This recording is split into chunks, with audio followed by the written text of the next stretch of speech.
शांति नगर में रोशन अपने परिवार के साथ रहता था। उसके पिताजी एक गरीब आदमी थे और वो अक्सर जंगल में लकड़ियां काटने के लिए जाया करते थे। एक दिन रोशन अपने पिताजी से कहता है, पिताजी आप अकेले ही इतना काम करते हैं, आज से मैं भी जंगल में आपके साथ जाया करूंगा और आपके काम में आपका हाथ बटाऊंगा। ये सुनकर रोशन के पिताजी ने कहा, अरे नहीं बेटा, मैंने सारी जिंदगी काम किया है, अब मैं तुम्हें ये काम नहीं करने दूंगा।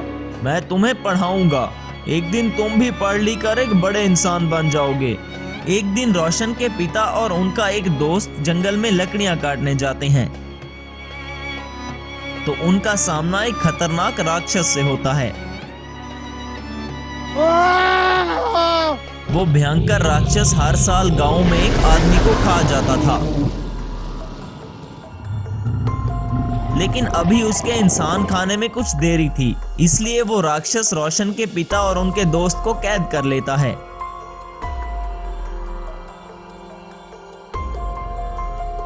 इस तरह कुछ दिन बीत जाते हैं। रोशन बहुत परेशान था कि आखिर उसके पिताजी कहाँ गए।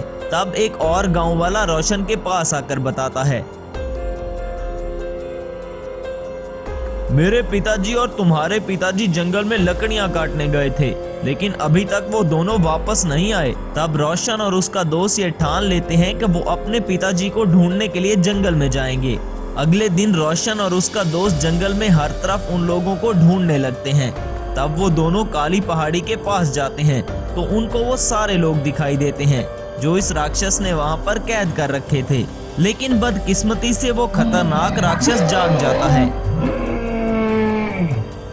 और वो रोशन के उस दोस्त को भी अपने पास कैद कर लेता है। लेकिन रोशन किसी तरह अपनी जान बचाकर वहां से भाग जाता है। वो भयंकर राक्षस बहुत खुश था कि उसके पास खाने के लिए इतने इंसान जमा हो चुके हैं। तब रोशन को अपने एक दोस्त अजय की याद आती है। अजय एक साइंटिस्ट था। रोशन अजय के पास जाता है और उसे सारी बात बताता है।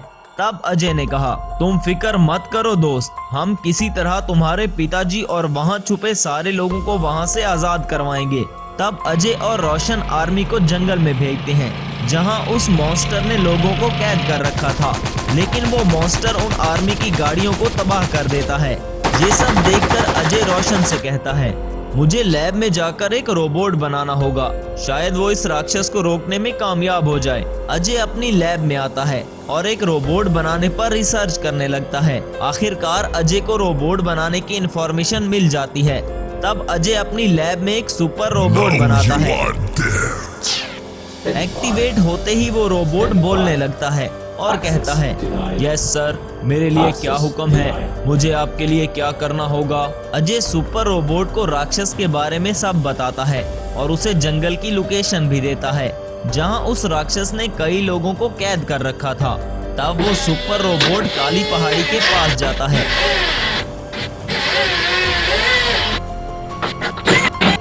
लेकिन इस बात का पता उस राक्षस को चल जाता है और वो अचानक से सुपर रोबोट पर हमला कर देता है और उसे वहीं पर खत्म कर देता है। रोशन ये बात जाकर अजय को बताता है। तब अजय ने कहा, इसका मतलब है वो राक्षस बहुत ज्यादा शक्तिशाली है, उसने मेरे रोबोट को 1 सेकंड में ही खत्म कर दिया। ये सुनकर अजय ने कहा, तो अब हम क्या करेंगे, उस राक्षस के कब्जे में मेरे पिताजी और बहुत से लोग हैं। ये सुनकर अजय ने कहा, मैंने इस राक्षस को मारने के लिए पूरी कोशिश की, लेकिन मैं इस राक्षस का कुछ नहीं कर पाया। अब मुझे प्रोफेसर की मदद लेनी होगी। तब रोशन ने पूछा, अरे ये प्रोफेसर कौन है। तब अजय रोशन को बताता है, प्रोफेसर इस शहर का सबसे बड़ा साइंटिस्ट है, वो जरूर उस मॉन्स्टर को रोक लेगा। अजय प्रोफेसर के पास जाता है। अजय को देखकर प्रोफेसर ने कहा, अरे अजय, इतने अरसे बाद मेरी लैब में कैसे आना हुआ। तब अजय ने कहा, अरे सर क्या बताऊं, एक जंगल में राक्षस ने कुछ लोगों को कैद कर लिया है और वो धीरे धीरे से सभी लोगों को खा रहा है। मैंने उसे मारने के लिए एक जायंट रोबोट भी बनाया, लेकिन मेरा बनाया हुआ वो सुपर रोबोट उस राक्षस के सामने 1 सेकंड भी नहीं टिक पाया। हालांकि मैंने वो रोबोट अपनी पूरी जिंदगी की मेहनत से बनाया था। अब दोबारा मैं अपनी जिंदगी में इतना शक्तिशाली रोबोट कभी नहीं बना सकता। और हाँ, उस राक्षस ने आर्मी की गाड़ियों को भी तबाह कर दिया है। अब आप ही हमारी मदद कर सकते हैं। तब प्रोफेसर ने कहा, हाँ हाँ क्यों नहीं, मैं उन लोगों की जान बचाने के लिए तुम्हारी मदद जरूर करूंगा। प्रोफेसर बहुत बड़ा साइंटिस्ट था, इसलिए वो अपनी लैब में हेलीकॉप्टर मंगवाता है।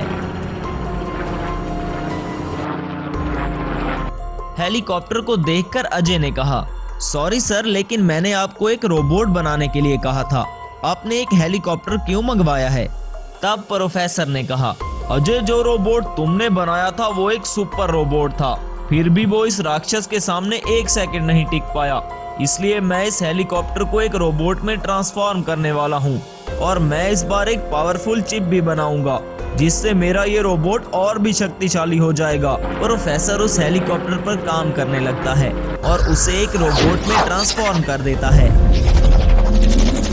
सुपर हेलीकॉप्टर रोबोट में प्रोफेसर एक पावरफुल चिप लगाता है जिससे वो हेलीकॉप्टर रोबोट एक्टिवेट हो जाता है।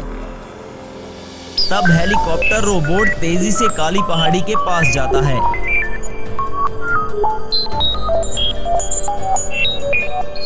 जायंट टाइटन मॉन्स्टर रोबोट और हेलीकॉप्टर रोबोट में लड़ाई शुरू होती है।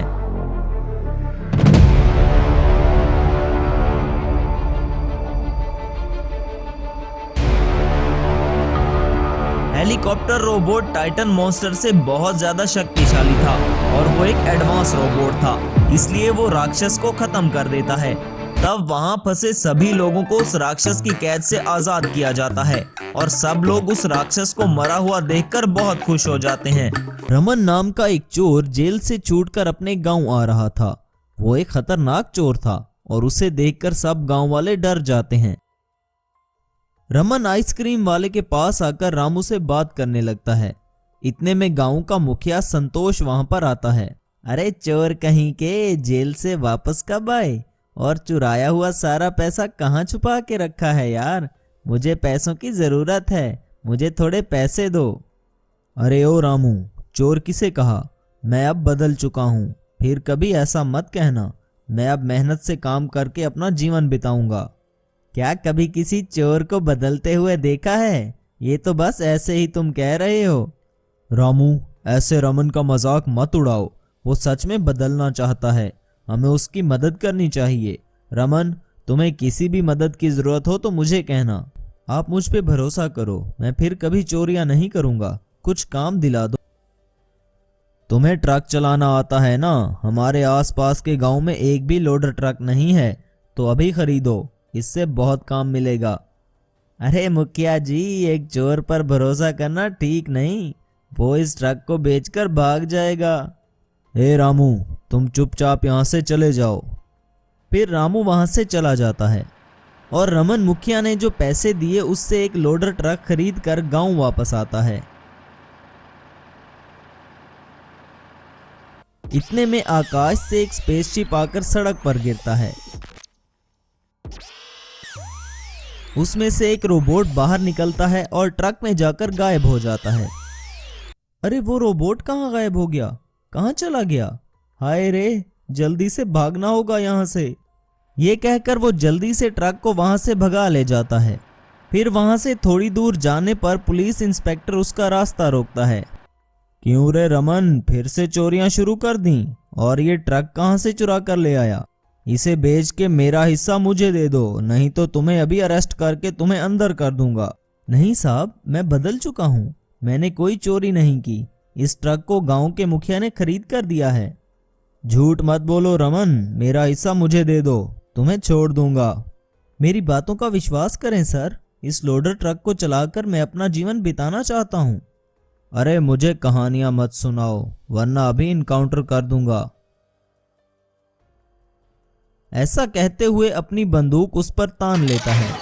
इतने में सुपर ट्रक से वो रोबोट बाहर आता है। रोबोट को देखकर पुलिस वाला डर जाता है।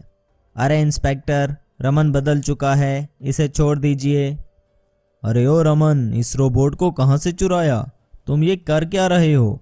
तुरंत इसे छोड़ दो, वरना तुम्हारा खेल खत्म।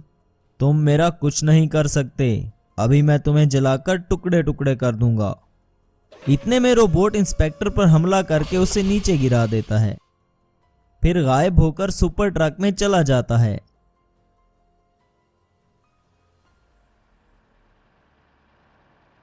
ये सब कुछ देखकर रमन बहुत हैरान हो जाता है और घर आकर रमन कहता है, तुम कौन हो और कहां से आए हो? धरती लोग देखने के लिए अंतरिक्ष से आकर तुम्हारे ट्रक में प्रवेश किया। तुम बदल गए हो ये जानकर तुम्हारे साथ रह रहा हूं। थैंक यू रोबोट, तुमने मुझ पर भरोसा किया। उसी गांव में एक धनवान गब्बर रहता था। उसके पास एक आरसी रोबोट था। उसे रोबोट की वजह से बहुत घमंड था। एक दिन गब्बर अपने रोबोट को साथ लेकर गांव के मुखिया के पास आता है। अरे ओ संतोष, तुरंत गांव को खाली कर दो। यहाँ पर मैं एक बड़ा सा फैक्ट्री बनाना चाहता हूँ। यही लास्ट वार्निंग है। हम इस गांव को खाली नहीं करेंगे। दया करके छोड़ दो और यहाँ से वापस चले जाओ। हमारे आदेश को नहीं मानोगे, अभी तुम्हारी खैर नहीं। तभी गब्बर का रोबोट बेचारे मुखिया को मारने लगता है।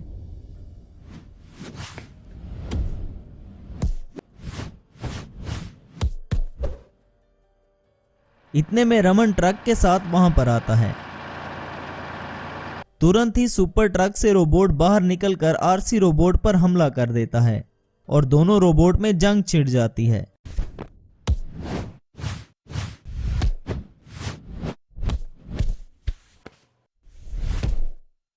काफी देर की लड़ाई के बाद super truck robot RC robot को मार गिराता है। अपने रोबोट की ये हालत देखकर धनवान वहां से डर के मारे भाग जाता है। शुक्रिया रमन, ठीक समय पर पहुंचकर तुमने मुझे बचा लिया। मैं तुम्हारा आभारी हूं। आप जैसे अच्छे आदमी को हमेशा खुश और सुरक्षित रहना चाहिए। रमन, तुम्हें अच्छा आदमी बनता देखकर बहुत खुशी हुई। ऐसे ही गांव वालों की सेवा करना। जरूर साहब, गांव वालों पर कोई भी मुसीबत आएगी मैं जरूर उनकी मदद करूंगा। ऐसा कहकर रमन ट्रक लेकर वहां से चला जाता है।